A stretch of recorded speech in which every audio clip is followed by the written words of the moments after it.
Mamonas Assassinas, me ocorrem duas perguntas. Se eles ainda estivessem vivos, estariam juntos e fazendo sucesso? E se ao invés de surgirem nos anos 90, a banda fosse criada nos dias de hoje, será que teria a mesma repercussão?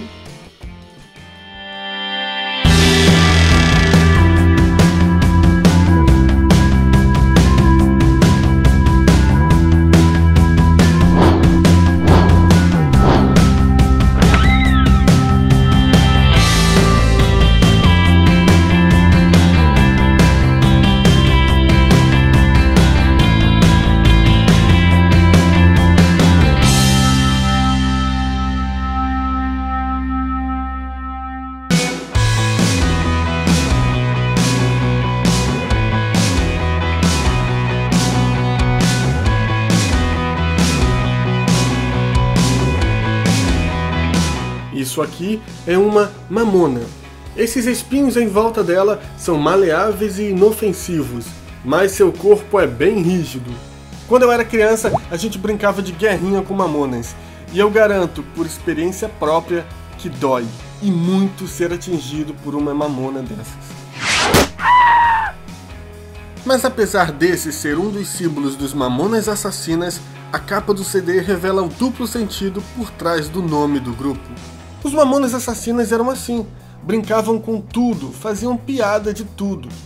Nem o logotipo da banda foi poupado.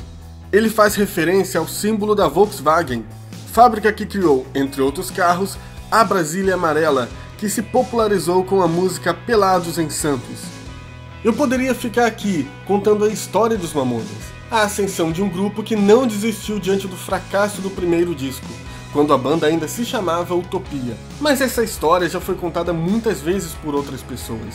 E nesse episódio especial dos 20 anos sem os Mamonas, eu quero me concentrar nas coisas que geralmente não são abordadas. Se você não conhece e quer conhecer a trajetória dos Mamonas Assassinas, eu recomendo o DVD do especial Por Toda a Minha Vida.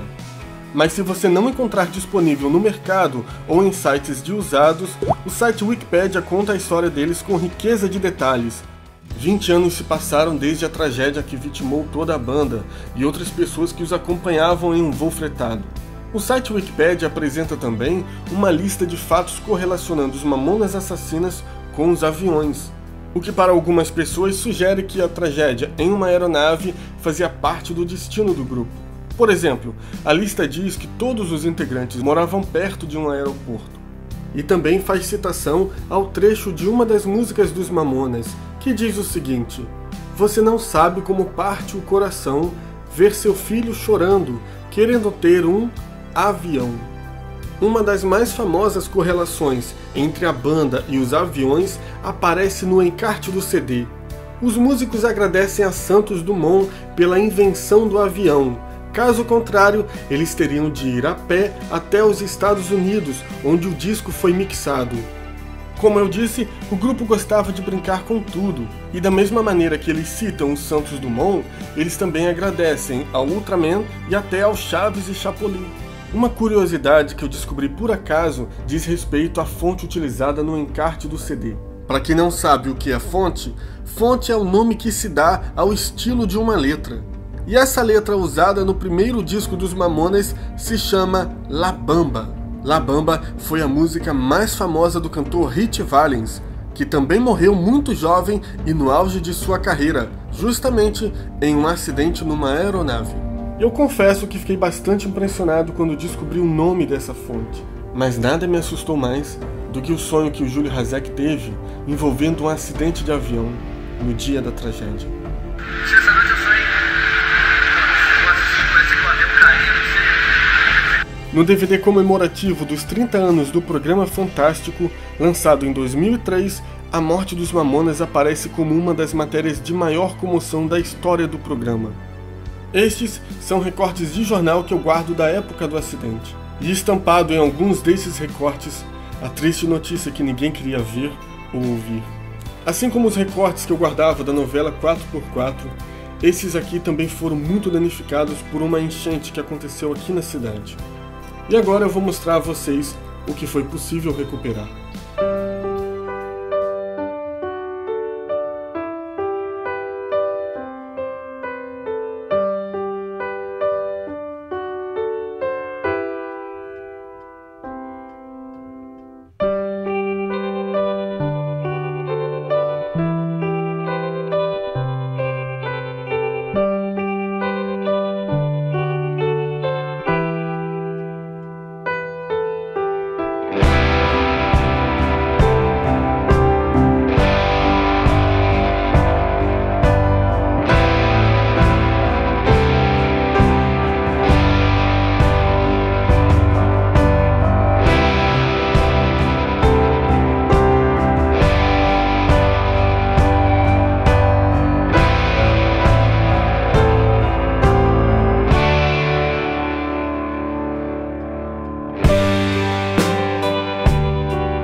Se os Mamonas ainda estivessem vivos, estariam fazendo sucesso até hoje?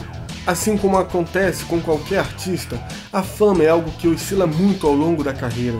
Só que em 2011, durante uma entrevista ao programa Conexão Repórter do SBT, o pai do Dinho, que era o líder dos Mamonas, deu uma declaração surpreendente. Segundo ele, o pai do Dinho, a banda duraria no máximo mais uns 2 anos. E o Dinho tinha planos de se separar dos Mamonas. Mas mesmo que o grupo viesse a se separar, gosto de acreditar que eles fariam um reencontro comemorativo, com direito inclusive ao lançamento de um novo CD. Quem sabe? E se ao invés de surgirem nos anos 90, os Mamonas aparecessem nos dias de hoje, será que fariam o mesmo sucesso? Você se lembra do humorístico TV Pirata? O TV Pirata marcou muito a minha infância e acho inclusive que foi o principal responsável por eu gostar tanto de paródias. Mas se você assistir ao TV Pirata hoje, certamente vai identificar muitas esquetes que iriam gerar grande polêmica. E o mesmo se aplica não apenas às letras de algumas músicas dos Mamonas, mas também à capa do CD. Inclusive, quando eu fiz uma postagem sobre eles lá na fanpage, eu usei tarjas, temendo uma possível advertência por parte do Facebook. Os Mamonas tinham a cara dos anos 90. Os tempos hoje são bem diferentes.